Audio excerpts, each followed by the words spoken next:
Salut les confinés. Je suis comme vous, hein, confinée, je me chauffe près de mon poêle. Je suis absolument pas médecin, je fais pas partie des soignants. Je suis pas biologiste, j'ai aucune formation professionnelle dans la santé. Mais je vais vous parler quand même du plaquenil. Alors pourquoi je vais vous en parler? Parce que le plaquenil, j'en ai à la maison. Voilà. Je suis traitée avec ça depuis 2012 pour un lupus. C'est bon, vous allez tout savoir de ma vie, c'est formidable. Donc j'ai un lupus, voilà. Et on me donne ça pour calmer les poussées de lupus.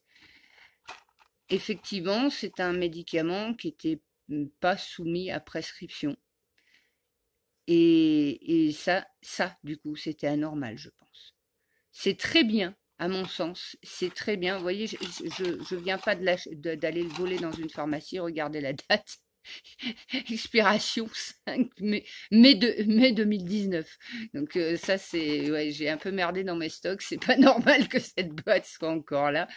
J'aurais dû j'ai dû me mélanger un peu dans mes stocks. Mais vous voyez, c'est pas nouveau, je suis traitée avec ça depuis longtemps. Ce médicament, avant de me le donner, on m'a fait un électrorétinogramme, c'est-à-dire un examen de l'œil absolument pas agréable. On vous fout un petit fil sous la paupière inférieure. Vous avez l'impression que le fil est là, est encore là au bout de 3 jours. C'est une horreur. On m'a fait un contrôle de la vision des couleurs.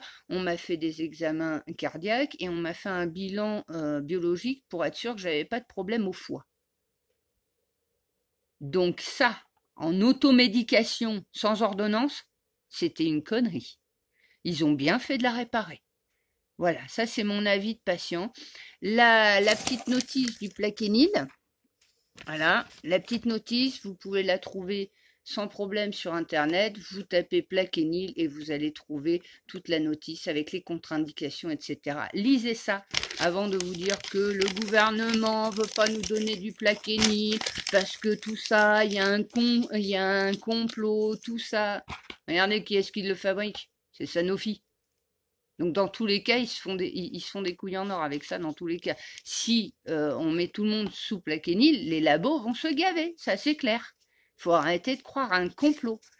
C'est génial, ils n'ont aucune recherche à faire dessus. Le médicament, ça fait, on le connaît depuis 1946, quelque chose comme ça. On l'utilise depuis 1946, je crois. On le connaît depuis bien plus longtemps que ça. C'est un médicament qui est bien connu, mais il a des effets secondaires graves. Voilà, une atteinte au foie, c'est super grave. Des problèmes cardiaques, c'est super grave. Et des problèmes à la cornée, ça peut provoquer des atteintes à la cornée. C'est-à-dire, potentiellement, vous ne voyez plus rien après. Si la cornée est détruite, on ne voit plus rien. Donc, vous jetez pas sur le plaquenil. Voyez avec les médecins. Eux, ils savent déjà comment faire pour vous surveiller. Moi, tous les ans, on me refait les examens, tous les ans, on me refait l'électrorétinogramme, tous les ans, on me refait la vision des couleurs. Donc, c'est bien qu'il faut être surveillé et pas le prendre n'importe comment.